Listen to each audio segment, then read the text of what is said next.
नमस्कार केमन आছেন सबाई आशा करी सबाई भालो आছেন। आमी रिम्पा आमार आबार एकटी नतून ब्लगे आपनादेरके स्वागत जानाई।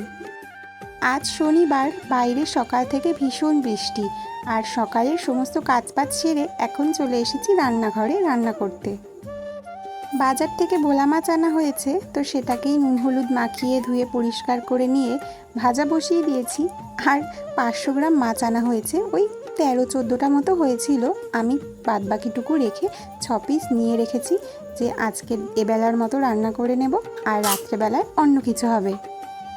माछटा तो एबार कड़ाइये भाजा बसिए दिएछि तार साथे किन्तु एदिके हाঁড়িতে भातटाकेও चापिए दिएछि कारण देखते देखते अनेकटाई समय हये जाच्छे। दुदिन धरे एदिके एत परिमाण बृष्टि होच्छे जे कि बोलबो। तो तुम्हादेर ओइदिके कोथाय कोथाय बृष्टि होच्छे अवश्यई एकटु आमाके कमेंट बक्से जानियो तो। और देखो आकाशटा पुरो मेघाच्छन्न एकदम चारिदिके। এই কিছুটা সময় হলো বৃষ্টিটা একটু থেমেছে তাই বাইরে আসলাম তোমাদের সাথে একটু ছোট্ট করে শেয়ার করার জন্য। চলো তোমাদের এবার আমার গাছগুলোকে একটু দেখাই।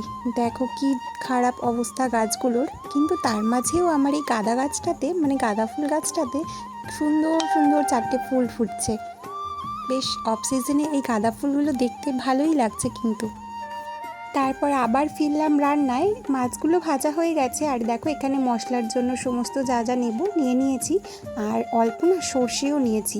আজকে কিভাবে রান্না করব কিছুতেই বুঝতে পারছিলাম না, একটু ঝাল ঝাল খেতে ইচ্ছা করছিল তাই এখানে আমি একটুখানি টমেটো, পেঁয়াজ, আদা, কাঁচা লঙ্কা আর সামান্য পরিমাণে একটু সর্ষে নিয়ে ভালো করে এটাকে পেস্ট করে নেব। চলো আমার পেস্টটা দেখো মোটামুটি এখানে হয়েই গেছে, একদম সুন্দর করে একটুখানি পেস্টটা করে নিয়েছি। তো চলে যাই এবার কড়াইয়ের কাছে, কারণ মাছগুলো ভাজা হয়ে গেছে। এবার আমাকে আলুগুলোকেও কিন্তু সুন্দর করে ভেজে নিতে হবে। প্রথমে মাছে ভেবেছিলাম আলু দেব না, তারপরে ভাবলাম যা না এরম ছোট ছোট করে একটুখানি একটা আলু কুচি করে দিয়ে দিই, কারণ ডাল করা হয়ে গেছে আমার। ডাল আর মাছের ঝোল, তার মধ্যে আলু সেদ্ধও আজকে দেইনি, তাই আলু ছাড়াটা না খাওয়াটা ঠিক সুন্দর হবে না। তাই ভাবলাম না মাছের ঝোলের মধ্যে একটু আলু দিয়ে দিই।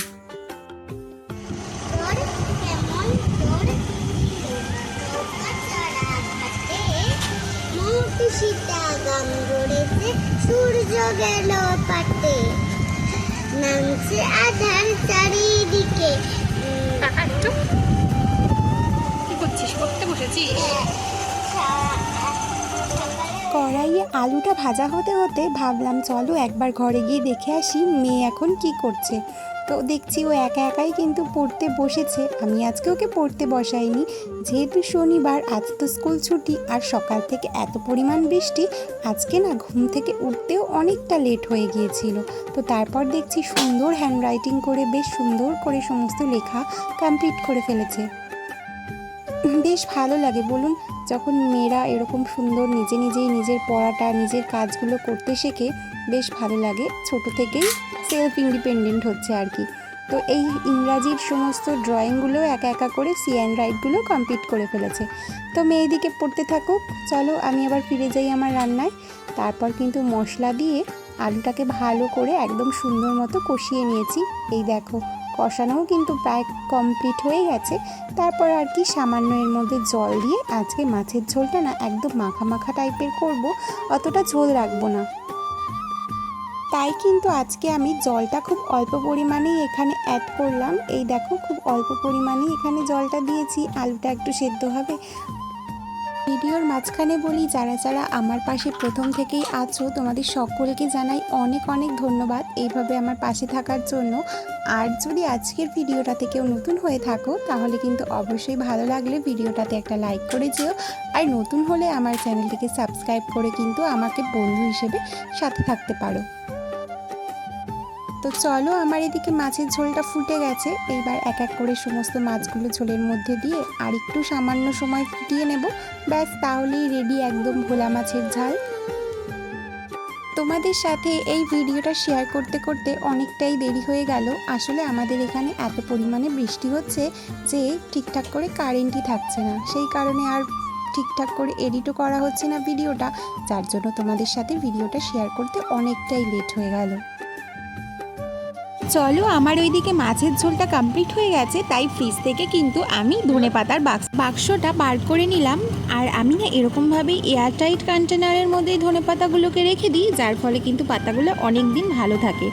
আর আমার না ভোলা মাছের মধ্যে একটু ধনেপাতা অ্যাড করলে খেতে কিন্তু বেশ দারুণ লাগে। তোমরা কারা কারা অ্যাড করো অবশ্যই কিন্তু জানিও। চলো, আজকের মতো রান্নাবান্না কমপ্লিট করে ফেললাম। আজকে ভাত, ডাল আর এই ভোলা মাছের ঝালটা রান্না করেছি। আর না ডালের সাথে কিছু একটা করব ভাবছিলাম, তাই ভাবলাম যে রান্না যখন হয়ে গেছে এখন গ্যাসটা একটুখানি মুছে রাখি, পরেরটা পরে দেখা যাবে। আর প্রত্যেক দিন কিন্তু এরকম রান্নার পরে গ্যাসটাকে সুন্দর করে মুছে একদম ঝকঝকে করে রেখে দিই, তাতে কিন্তু জিনিসটাও ভালো থাকে, তার সাথে কিন্তু দেখতেও অনেকটা সুন্দর লাগে। নাও, আমার রান্নাঘরটা একদম পরিষ্কার করা হয়ে গেছে, সুন্দর করে জায়গা মতো সমস্ত কিছু জিনিসগুলো রেখে দিয়েছি। তো চলো এবার স্নান করে নিই। তো স্নান টান সেরে পুজো টুজো দিয়ে নিয়ে আবার চলে আসলাম রান্নার দিকে, একটুখানি জাস্ট কয়েকটা পেঁয়াজি পকোড়া করে নেব বলে। আজকে যেহেতু ডালের সাথে খাওয়ার জন্য তেমন কিছুই করা হয়নি আর আলু সেদ্ধও দেইনি, তাই তো ভাবলাম একটুখানি ডালের সাথে পেঁয়াজি ভেজে দিই, খেতেও বেশ ভালো লাগবে। তো আজকের ভিডিওটা না এই পেঁয়াজি ভাজতে ভাজতেই শেষ করছি। ভিডিওটা কেমন লাগলো অবশ্যই জানাতে ভুলো না, আর যদি ভালো লাগে তাহলে অবশ্যই ভিডিওটাতে একটা লাইক করে দিও আর একটুখানি কমেন্ট করো কেমন লাগলো ভিডিওটা। আর তোমাদের সাথে কিন্তু দেখা হবে আবার নেক্সট একটা ভিডিওতে। তো ততক্ষণ তোমরা সবাই ভালো থেকো, সুস্থ থেকো। আর হ্যাঁ, অবশ্যই কিন্তু পাশে থাকতে ভুলো না, কারণ তোমরা পাশে থাকলেই ভিডিও করার অনেকটা উৎসাহিত পাই। আজকের মতো সবাইকে টাটা। Thank you for watching.